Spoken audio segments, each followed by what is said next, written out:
Bonjour, c'est Rémi de Ready Set Drum et aujourd'hui on va voir ensemble les différents éléments qui composent un son de batterie actuel et polyvalent.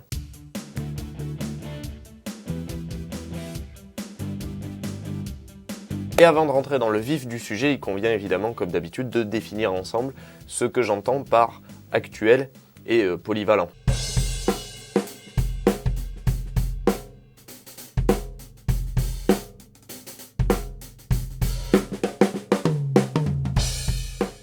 Pour moi, un son de batterie actuel et polyvalent, on va dire que c'est quelque chose qui se trouverait théoriquement au centre, à l'intersection de un peu tous les styles actuellement joués, par exemple dans des groupes de reprises, des orchestres de variété. Et concrètement, ce sont des choix d'accordage et des choix de matériel, et notamment de cymbales et de pots, qui sont cohérents avec une majorité de styles joués et qui permettent de s'adapter assez facilement à beaucoup de styles sans retoucher systématiquement son accordage, ses réglages, changer de cymbales, voilà. Évidemment, il faut garder en tête que la polyvalence parfaite, ça n'existe pas. Vous avez toujours des régions musicales qui resteront inexploitables avec un kit un petit peu passe-partout. C'est normal. Là, grosso modo, le but de cette vidéo, ça va être de vous montrer comment, avec un kit que j'appelle traditionnel, c'est-à-dire 5 fûts et 4 cymbales, comme vous allez pouvoir le constater ensuite, comment, avec ce type de set, on peut le disposer de manière sonore et au niveau des choix de matériel pour pouvoir évoluer dans un maximum de contextes et que le son reste approprié et pas perturbant, c'est-à-dire de faire en sorte que les autres musiciens ou l'ingénieur du son en façade ne se retournent pas vers vous comme ça subitement dès qu'ils vous entendent sortir une note, parce que le son n'est pas du tout approprié au registre dans lequel vous allez évoluer.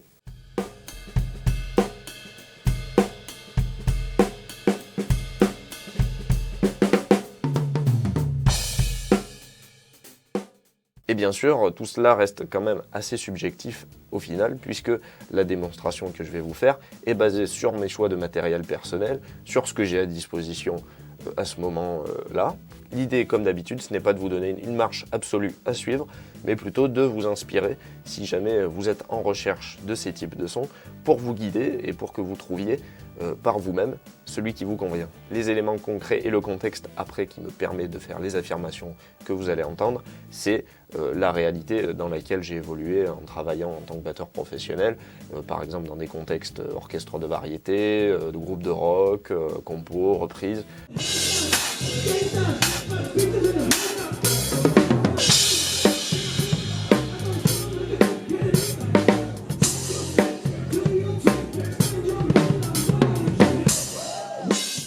Voilà, où j'ai finalement rarement eu à changer mon accordage puisque j'étais arrivé à un son à peu près personnel, on va dire, qui finalement était assez polyvalent, tout en, je pense, ayant toujours ma petite signature à moi, mais qui m'a permis de ne pas changer systématiquement de matériel et de ne pas avoir besoin de plusieurs kits avec différentes pots, de plusieurs sets de cymbales, jusqu'à très récemment. Donc je me dis que si j'ai pu me débrouiller pendant quasiment 10 ans avec un seul kit, un seul set de pots, on va dire, et un seul set de cymbales, c'est que ça doit être pas si mal, et puis que c'est susceptible de convenir à peu près tout le monde.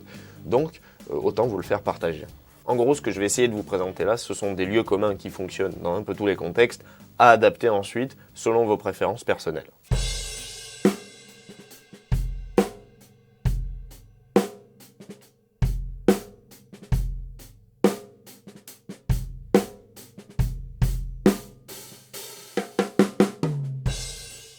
En premier lieu, pour ce qui est de la caisse claire, évidemment un choix toujours très personnel. Moi, de mon côté, j'ai évolué pendant tout ce temps avec la caisse claire d'origine de mon kit Superstar, c'est-à-dire ma Tama Superstar en 14 par 5,5. Au niveau du bois, c'est du bouleau avec du tilleul, c'est équipé ensuite en cercle moulé. Au niveau du timbre, je l'ai assez vite remplacé par un pur sound classique, il me semble que c'est 15 ou 20 brins grand maximum. Et au niveau des pots, j'ai pu essayer différentes choses, parce que ça fait un moment que je l'ai, mais depuis pas mal d'années, maintenant je reste sur de la Evans Reverse Dot, donc c'est du simple pli avec renfort central contre-collé en dessous et pas au-dessus comme par exemple il me semble les pots de chez Remo, et même chez Evans ils ont un modèle où le renfort central est collé au-dessus, et personnellement j'aime pas trop ça, et puis l'avantage c'est que ça me permet d'avoir les bénéfices sonores sans que ça gêne éventuellement, comme ça m'est arrivé l'été dernier quand j'ai évolué en orchestre de bal, où pendant l'apéro on est obligé de choper les balais et de bricoler 2-3 choses comme ça à l'improviste. Et là, si vous avez un renfort central, c'est pas terrible pour le jeu au balai. Donc très satisfait globalement de cette peau. C'est assez polyvalent et ça reste assez moderne, mais aussi assez ouvert.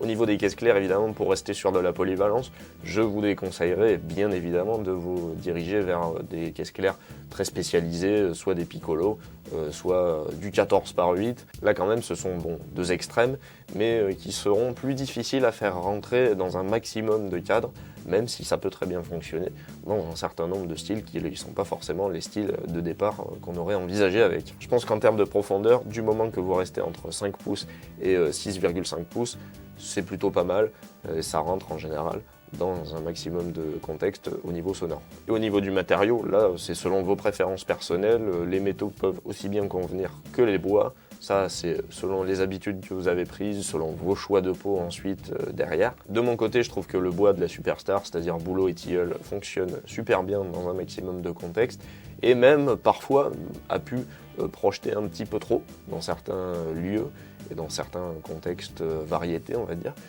Parce que ensuite j'ai l'habitude de jouer vachement en rimshot avec une manière d'accorder où je laisse un petit peu d'harmonique, les cercles moulés. Si vous voulez tempérer un petit peu tout ça, une bonne idée ça peut être de partir sur du cercle embouti, de mater un peu plus la caisse claire, voilà. Il y a vraiment tellement de possibilités que ce serait impossible de vous conseiller là directement pour votre situation personnelle. Une constante néanmoins, je trouve que le bois et au niveau des métaux, l'alu fonctionne plutôt bien, puisque l'alu est un métal certes, mais finalement qui se rapproche un petit peu du bois. C'est vraiment, je trouve, assez équilibré, un petit peu plus doux que les autres matériaux comme le bronze ou l'acier. Il faut garder en tête bien évidemment aussi que ça dépend de la profondeur et de l'épaisseur du fût. Si vous recherchez quelque chose d'un peu plus claquant, d'un petit peu plus brillant et un peu plus situé dans les hauts médiums et les aigus, l'alu peut être vraiment pas mal comme choix. Là où le bois peut-être, et j'ai déjà eu la remarque avec ma Superstar, sera peut-être un petit peu trop chaleureux et qu'il y aura un petit peu trop de corps dans les bas médiums pour le contexte dans lequel vous souhaitez évoluer. Encore une fois, c'est à vous de voir.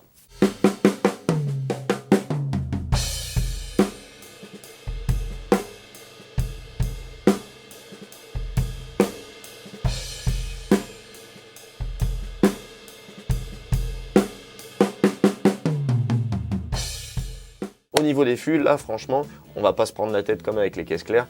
Le mieux c'est de faire avec ce qu'on a. Évidemment, encore une fois, si ce que vous avez déjà est situé dans des extrêmes du style jazzette avec grosse caisse de 16 pouces ou alors gros kit rock avec grosse caisse de 24 voire 26 et une descente de tom 13, 16, 18, là évidemment ça va compliquer un petit peu la tâche pour se diriger vers quelque chose de polyvalent. Après c'est votre signature. Vous pouvez faire marcher ça. Mais pour moi, aujourd'hui, la majorité des kits qui sont disponibles en neuf sur le marché ou même d'occasion sont, grosso modo, si on respecte les dimensions traditionnelles, c'est-à-dire grosse caisse de 20 pouces ou 22, avec tome 10, 12, 14 ou 16. Voilà, ça reste dans les classiques et ça fonctionne vraiment dans plein de styles. Pareil pour les essences de bois, les chanfreins, évidemment, ça va influencer un petit peu le type de son que vous allez pouvoir en sortir. Par exemple, est-ce qu'il y aura un petit peu plus de mordant, un petit peu plus de chaleur, un petit peu plus de projection aussi. Voilà, tout ça c'est déterminé en général par l'essence de bois, l'épaisseur des fûts, leur construction. Mais bon, là, l'intérêt c'est comment on va se débrouiller avec ce qu'on a, puisque c'est ma philosophie aussi, pour l'adapter dans un contexte le plus large possible. C'est là où, à mon sens, le choix des pots va s'avérer beaucoup plus déterminant que le choix de votre set de fûts.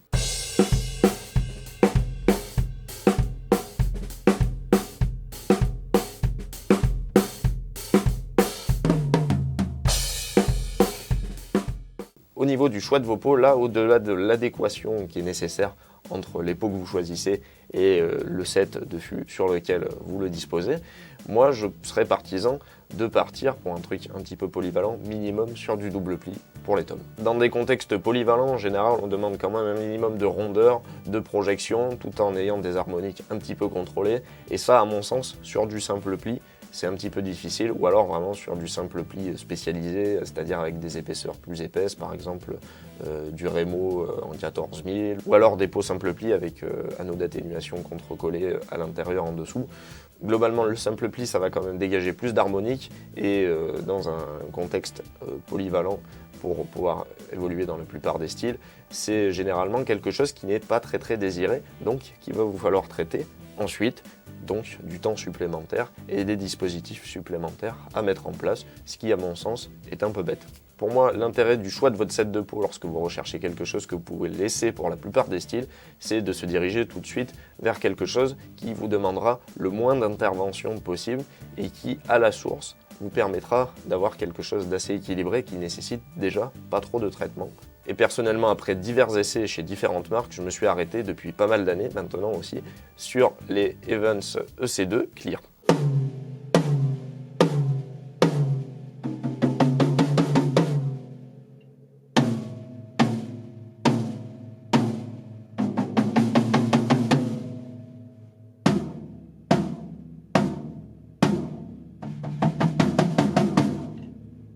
Dans mon cas, étant donné que j'ai toujours été incapable de me cantonner à un seul style et donc de prendre des partis pris vraiment énervés, voilà, soit peau très mate, soit peau très ouverte, et que je voulais toujours quelque chose qui me permette de rester polyvalent et de pouvoir toucher un petit peu à tous les styles, c'est vraiment le compromis parfait, en tout cas avec ma Superstar en boulot.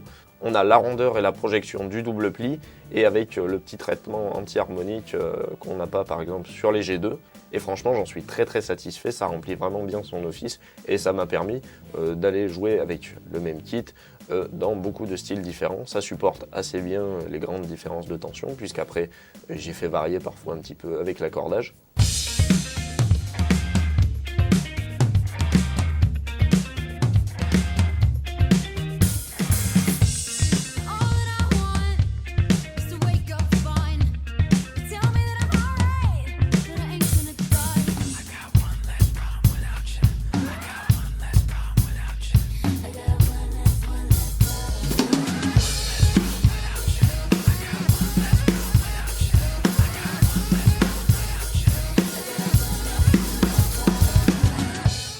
Et si d'aventure le son n'était pas encore assez précis pour vous, vous pouvez toujours mettre un petit bout de gaffeur ou carrément une petite moitié de moongel ou un moongel entier dessus. Mais par contre, si vous faites ça et que vous foutez vraiment le moongel entier sur des EC2, là on va vraiment être sur des sons métal de type Mike Portnoy quoi.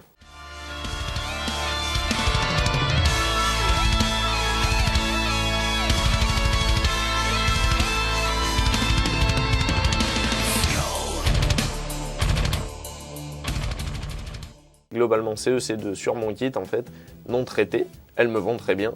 C'est-à-dire que je n'ai pas besoin, pour mes goûts personnels, de rajouter quoi que ce soit, scotch ou moongel. Voilà, c'est quelque chose dont j'ai un petit peu horreur, notamment les moongel, puisque ça chope tout ce qui passe comme saleté. Et je trouve ça un peu bête, encore une fois, de me diriger, par exemple, sur des G2 et puis de me dire « Ah ouais, mais il y a de l'harmonique, c'est normal puisque ce sont des G2. Il y a plus d'harmonique, donc je vais foutre un moongel derrière. » Autant passer sur des EC2 de suite.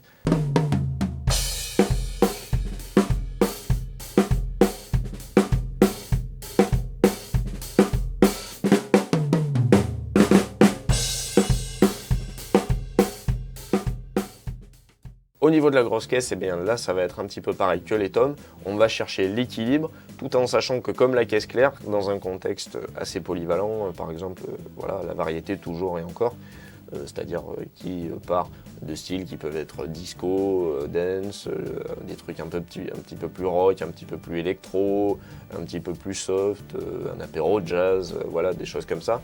Là, on va rester évidemment sur quelque chose d'équilibré, mais un truc important, c'est qu'il va falloir faire attention à la longueur des notes, puisque dans la plupart des cas, c'est pas très souhaitable. J'ai fait cette erreur moi-même, hein, que ce soit pour la caisse claire de garder trop d'harmonique, ou pour la grosse caisse d'avoir une résonance basse trop longue. Et malheureusement, l'ingé son est ensuite obligé de rattraper ça en façade et c'est dommage, autant choper les sons qui sont bien à la source directement.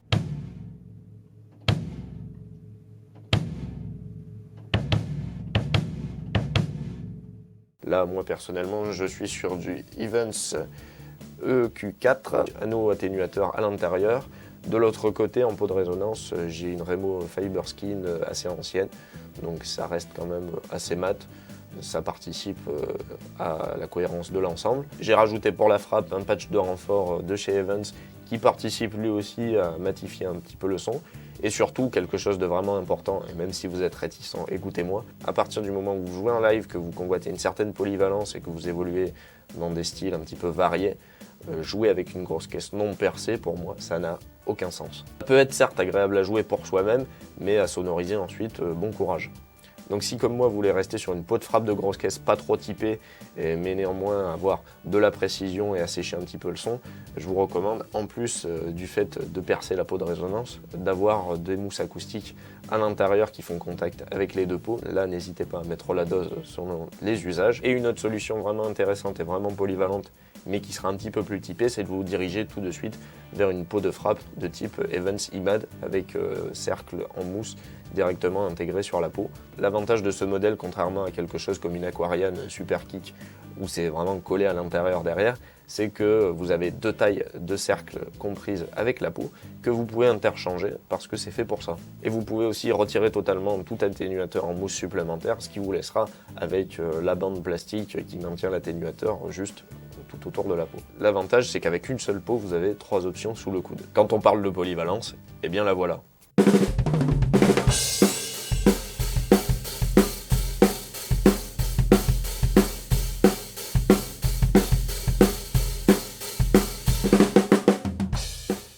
Et enfin, troisième et dernier point, en ce qui concerne les cymbales, c'est là que ça va fâcher un petit peu.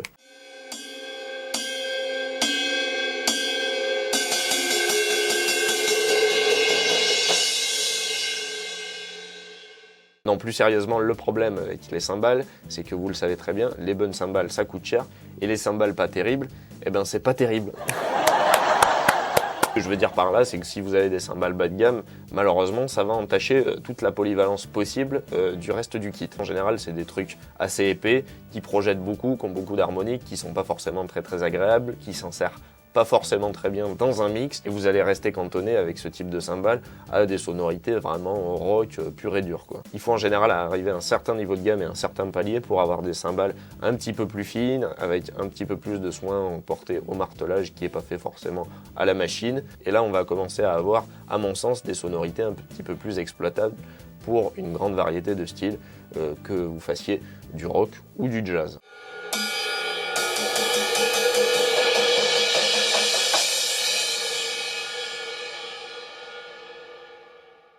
Encore une fois, chaque style a ses spécificités et aura donc ses cymbales les plus appropriées, mais je pars du principe, comme je l'ai fait jusque-là, qu'on n'a pas forcément les moyens de s'acheter un set de cymbales ou une cymbale différente pour pouvoir s'adapter à chaque style, et pareil pour le set de fût. Donc l'idée, quand on investit, en tout cas pour monter en gamme, ce serait d'avoir quelque chose qui nous permette d'évoluer dans un maximum de styles différents et qu'on ne se retrouve pas coincé ensuite à cause de ces mauvais choix. Si vous suivez la chaîne depuis un moment, vous connaissez certainement ma philosophie. Pour les cymbales, je vous recommande de mettre autant que dans votre set de fût, tout simplement. Si vous avez peu de budget, je vous recommande vivement d'aller jeter un œil aux Istanbul Xist. Toute cette série, à mon sens, est vachement bien. Pour l'avoir essayé personnellement, les cymbales sont tout à fait correctes, même si c'est pas mes cymbales préférées. Je pense que dans cette gamme de prix 450-500 € pour un set Charlet, Crash et Ride, vous ne trouverez pas mieux. Ça reste à mon goût un petit peu brillant car c'est un peu plus épais que les cymbales plus fines qui sont situées sur les gammes supérieures. Et en même temps, ça reste assez polyvalent et agréable à jouer, même pour quelqu'un comme moi qui suis habitué aux cymbales très fines du haut de gamme. Il me semble qu'elles sont disponibles soit en finition brillante, soit en finition traditionnelle. Moi, j'ai pu les essayer en finition traditionnelle. Je serais vous, je partirais plutôt vers là. La finition brillante, c'est à garder sur ces types de cymbales, vu qu'elles sont déjà un petit peu épaisses, pour vraiment des styles si vous faites que du rock, par exemple. Finition traditionnelle, par rapport à la finition brillante, en tout cas, ça permettra de contenir un petit peu les harmoniques et la projection, et vous resterez un petit peu plus polyvalent pour pouvoir dériver par exemple vers des styles fusion, soft, un peu de jazz, voilà. Si vous avez la finition brillante, peut-être que ça va être un petit peu trop agressif pour certains contextes. Et si vous voulez une alternative un petit peu au-dessus par contre en termes de budget, aux alentours des 550-600 € si ma mémoire est bonne, que j'ai pu essayer également, il y a les Sabian XSR qui sont vraiment pas mal. On a pour moi, qui suis un habitué des HHX Evolution de chez eux, on retrouve cette réactivité propre au Sabian et qui reste assez fine comme type de cymbale, tout en ayant après un truc assez polyvalent, peut-être un peu plus orienté vers les styles rock, puisque là la finition est vraiment brillante, et puis on est sur du un petit peu plus épais, un alliage avec un peu plus de projection et d'harmonique et d'aigu que des HHX évidemment, mais ça reste quand même vraiment agréable à jouer, et c'est réactif, donc par exemple si vous voulez jouer peu fort, je pense que ça réagira très bien, contrairement à beaucoup de cymbales dans ces gammes-là où vous êtes obligé de taper un minimum dessus pour les faire réagir, et ce qui vous handicape ensuite pour les styles plus soft. Là, c'est plus, à mon sens, si vous voulez prendre un parti pris sonore un petit peu plus tranchant, un petit peu plus incisif, quoi, et avec un petit peu plus de projection, tiré un peu plus du côté vraiment moderne, peut-être que c'est le style de cymbale, et qui sera un peu moins polyvalent, tout en la restant quand même. Je me vois pas, j'avoue, trop les utiliser dans un contexte jazz. Les Istanbul, pour moi, avaient un petit peu plus de chaleur, mais gardez en tête que la finition était différente, que ce sont deux fabricants différents, et surtout que je vous donne mon avis parce que j'ai pu les tester, mais en même temps je les ai testés chacun des sets sur deux morceaux en condition live. Voilà, donc c'est vraiment, je filtre les infos que j'en ai retenues depuis.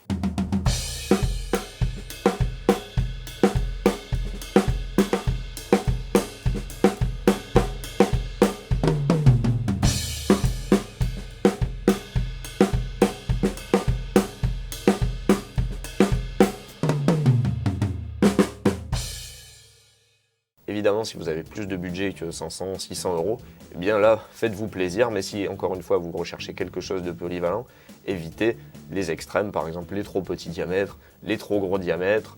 Voilà, c'est réservé en général à des partis pris sonores qui sont un petit peu aux antipodes de la polyvalence. Par exemple, si vous avez des crashs de 20, 22 en finition très brillante de chez Paste, là, on ne va pas se situer dans quelque chose de très polyvalent, et pourtant on va être sur du haut de gamme. Pareil, si vous êtes à fond sur les séries extra dry et extra fines de chez Meinl, c'est quelque chose de haut de gamme qui sonne très très bien, puisque j'ai investi là-dedans. Mais encore une fois, c'est pas quelque chose que je me verrais systématiquement utiliser dans la plupart des styles. Encore que, personnellement, le modèle par exemple de Charlet que j'ai pris et le modèle de Ride de chez Istanbul, je trouve, fonctionne très bien dans la plupart des contextes. Par contre, la crash de chez Istanbul que j'ai prise est vraiment très très sèche, et donc si vous êtes plus fan de ces sons-là, malheureusement, ça va handicaper peut-être un petit peu votre polyvalence. Là, pas pour les styles soft, mais plutôt pour les styles où il faut de la projection et de l'impact. Et encore une fois, vu que chaque situation est unique, libre à vous ensuite de prendre ce type de cymbale et d'essayer de le faire fonctionner dans un contexte variété, par exemple. Il y a des batteurs qui font ça, ça marche. Après, c'est un parti pris sonore, voilà. Là, plutôt, j'expose quelque chose, on va dire, en ayant en tête les personnes qui veulent upgrader leur matos, mais qui ne savent pas trop vers quoi se diriger, et qui ont peur surtout de prendre des choses qui les bloqueraient par la suite. En gros, je parle un petit peu à moi-même d'il y a 10 ans, qui ne savait pas trop vers quoi se diriger quand il a eu enfin l'opportunité de changer de batterie, de changer de cymbale. Et si ça peut vous économiser du temps de recherche, je le fais volontiers.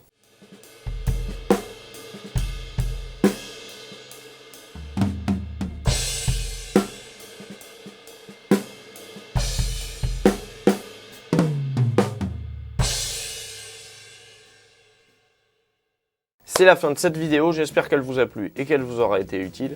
Comme d'habitude, si vous avez des questions, n'hésitez surtout pas à me les poser en commentaire. Je vous remercie beaucoup pour votre attention et puis je vous dis à très bientôt dans une prochaine vidéo.